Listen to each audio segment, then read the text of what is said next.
Hello everyone, just before the video begins I thought I'd tell you that this December I'll be doing a 12-hour charity live stream to raise money for Young Minds, a UK mental health charity. There will be many Doctor Who YouTubers in the community who will join me for this exciting event, and if you want to support the fundraiser, then the donation link can be found in the description below. Anyway, let's get on to the video.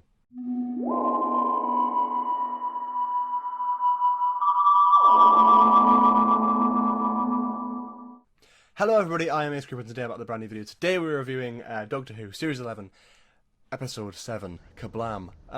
Okay, so we're going to do the normal format, story, characters, best bits, overall rating. So yeah, the story, if you haven't seen the episode, just go and watch it. I'm going to pretty much skim over my best bits of the story. So the Doctor gets affairs in the post, help message, goes to investigate the delivery company who sent it, Kerblam.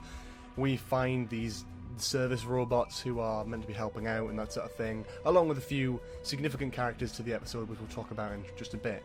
I really like the format of this plot. It did feel like, to me, personally, and it's not a major negative, it's probably the only thing I can nitpick about, is that I felt like it dragged a little bit in the middle. But, other than that, I think beginning, end, bits of the middle, most of it anyway, were actually really entertaining and really easy to watch. It's one of those Doctor Who episodes that is like, reminds me of like Unicorn and the Wasp, for example, where you can just sit and watch it and it's just enjoyable. There's no like specific reason. It's not a big heavy story. It's just an enjoyable episode you can sit back and watch. It's got its funny bits, it's got its dark bits, and it's a nice mix. There were a lot of Easter eggs back and forward as well, which I really liked. It's obviously a reference to Unicorn and the Wasp, which was one of my favourite lines. I was like, oh my god, because I was expecting the Series 4 reference to be something about Journey's End or something with the planet disappearing. Made more sense. So, to be fair, that was a well-played little line there. I quite like that. Agatha Christie and Wasps. Yeah, very nice, very nice. Good reference. In regards to that, though, I think the Fez was a great inclusion, hence why I'm wearing it. So I'm glad that made an appearance again. I'm liking the connections to previous Who, so I think the writer for this episode did a really good job of being able to convey his love for the show and how he sees a Doctor Who episode. You can tell he watched it when he was younger, you can tell he obviously knows modern Who as well. I think he's took a lot of inspiration there from the RTD era. I felt like this could have been like a Russell T Davies episode with like David Tennant and like Rose, you know, it could have been, and you know, I really do appreciate that element of it because it really does feel like classic Doctor Who again.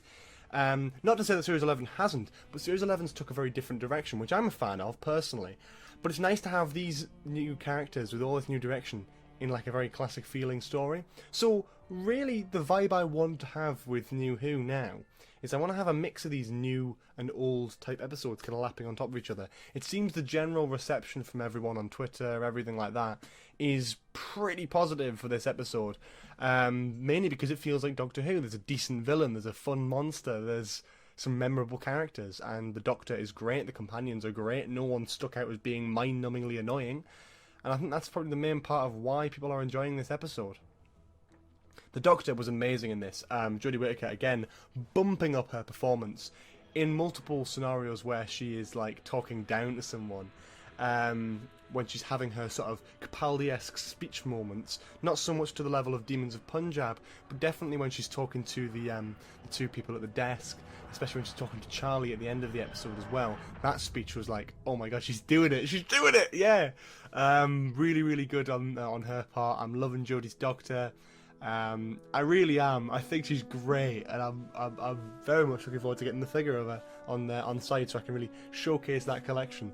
I really, really do love Jodie Whittaker as the Doctor. 7 episodes in, I'm pretty sure I'm allowed to say that now.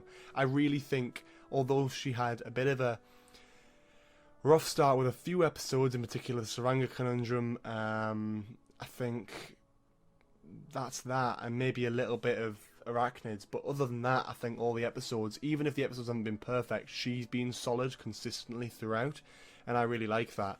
And the fact that it's a big change, and I won't dwell on this too much, but the big change from male to female was always going to be a big one, and they've not addressed it, and they've just kept going. They've addressed it a couple of times, but they've just kept going with it, and them doing that makes me feel like Jodie is the Doctor and it's the same person. I don't feel like I've felt a big change. Like, this could be another male incarnation, it could be anything, because I'm enjoying her performance as a character that I know and love from when I was a child, and that's what's important to me.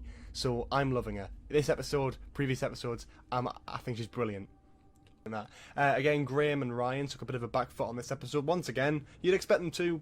We haven't had too much of Yaz, so it was nice to see a bit more of her. Again, Yaz coming in the spotlight, thankfully, because we've had quite a few episodes without her doing that. Obviously, Demons of Punjab was a bit about her last week, but I kind of feel like we got a bit of equal between her, Ryan, and Graham. Maybe not so much Graham.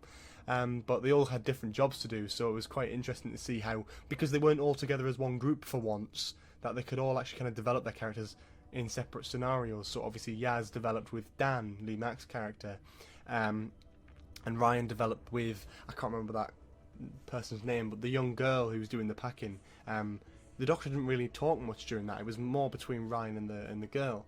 So I really did appreciate moments like that, and obviously Graham with Charlie as well. So they all had separate people to bounce off, opposed to it being the Doctor, the Doctor, the Doctor all the time. So this actually was probably the best companion-driven episode, because I got to see more of them and more of how they do things. Talking of which, Yaz, almost like flattening Charlie at the end when she got him in like a chokehold of like, oh my god, go for it. That's what we were lacking in Arachne to the UK, when she had a gun pointed at her. It's like, you wouldn't even know if she was a policewoman.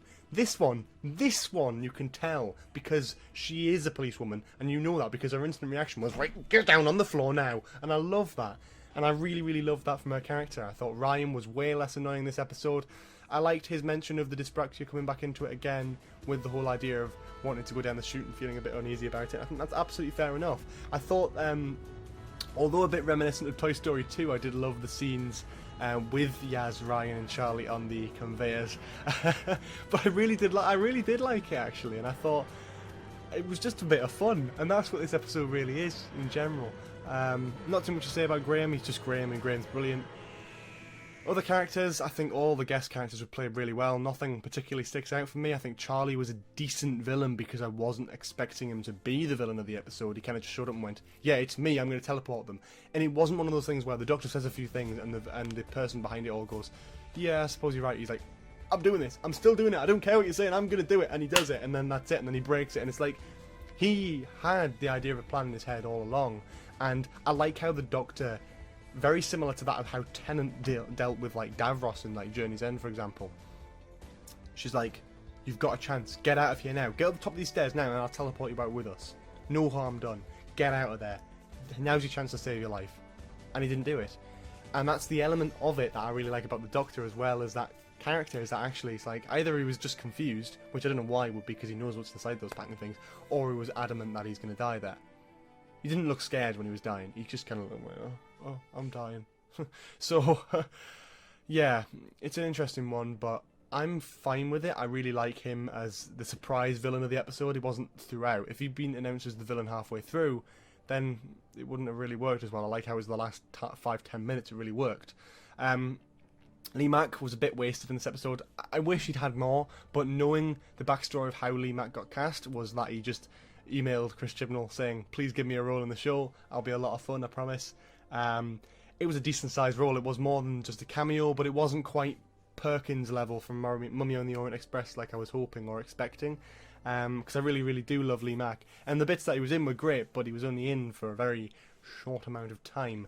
Talking of which, I was loving the end scene between Yaz and the Doctor, where Yaz was like, can I take this back to his daughter? Because I wouldn't have even thought about that. I mean, not as a person I probably would have, but I think when I'm watching the episode I just completely forgot about that storyline. So it was nice to bring that back and for Yaz to actually have a moment where you can see the tears in her eyes. So a really good moment for Amanda Gill to show off her wonderful performance of the character. Before we continue any further, I'd like to quickly thank Kingston for sponsoring this video. If you like my live action skits such as The Woman Who Fell to Earth and The Day the Doctor reviews, then you may not know that these types of videos are only possible down to brands like this. As someone who loves the world of filmmaking, I would never recommend something I didn't genuinely believe in. So after getting used to their newest products to help film future YouTube projects, I can comfortably say if you're a filmmaker just starting out or have prior experience, Kingston's website and products are definitely something to look at. Anyway, continuing on with the video. The monster, the Kerblam bots were amazing. I thought they were great. I want a mask or a headpiece with one of those on. They felt a little bit like the Cybermen to me when they were like tracking down Yaz. As such, and I really liked how they felt a bit like the Weeping Angels and a bit like the Cybermen. It's like kind of a weird robotic mix of the two, and I'm not complaining. Two good villains, and I think they were done quite well. In fact, I think these were done better than the Cybermen. if you count Dark Water. I really, really liked the Kerblam bots. I know we're never going to see them again, but I wish we could, because I really, really liked them. I love the concept that it's one service that's delivering throughout this galaxy, so at some point, if they ever go in this galaxy again, we could see a Kerblam bot, but who knows. I really like how it's all automated, I like the whole idea of it, and I like the fact that it is a completely alien planet, but it's a very real concept that could indefinitely happen. Delivery men, you know, everything's becoming robotic and organised these days. I mean, just look at the whole idea of that Amazon thing where, like, an Amazon delivery person can unlock your house, go in and drop the parcel off. If you haven't seen it, I'm not going to dwell on it, but it's an idea of that delivery services as a whole are changing down to technology, and yeah, it's very important, especially in the aspects of how many humans it's giving jobs opposed to machines, but also how advanced machines are. It's a very real concept, and it's a very real thing that can happen, despite it being on an alien planet so many years in the future. I still like it, and I still think it's a concept that does work. It's how to push a political message without ramming it down your throat. You made a story around it, that's good enough. Similar to like Oxygen, how they pushed a little bit on the whole capitalism thing, but didn't dwell on it. It was part of the story, and I liked that. Best bits for me was Yaz grabbing Charlie. I really liked that bit. I thought you really showed her stuff there. And the Doctor's speeches. I think her speech towards pretty much everyone in this episode was really impactful, really big and momentous moments where I'm sitting there going, go on, go on. I want her to be that. I want her to have those moments, and I like the fact that she had to get her approval from Ryan and Yaz. And overall, I think the takeaway from this episode, I think the vibe of having a team worked so much more in this episode than it has before. I love the vibe between Yaz, Ryan, Graham and the Doctor. They all seem kind of interconnected, even when Graham's not there, who's kind of the granddad of the group. I really liked how Yaz and Ryan played off the Doctor really well, and how, you know, like when the Doctor was having that speech and just asking for their recognition, like, was that good? Bit bombastic? And it's like, yeah, I like it. I really like those moments, the more personal moments between the companions, and all that sort of thing. Yeah, so overall, I think it's a pretty solid episode. It's one of those ones that isn't too important, isn't too emotionally draining. It's just one of those episodes that you can sit back in your chair with a box of popcorn and enjoy. And that's exactly what I did. Not with the popcorn, I didn't have any popcorn, but I certainly did enjoy it. So I'm going to give this episode an 8 out of 10. And that's all from me. Thank you so much for watching. If you enjoyed this video, make sure please do leave a like, comment below for any more suggestions in the future, subscribe if you haven't already. Do check out the donation page for the charity event I'll be doing this December. It's important, it's for young minds, it's all Doctor Who related, it's all fun, so go check that out if you're interested. And also check out the wonderful sponsors of this video, Kingston. Thank you all so much for watching, and I'll see you all next time. Have a lovely day. Bye bye!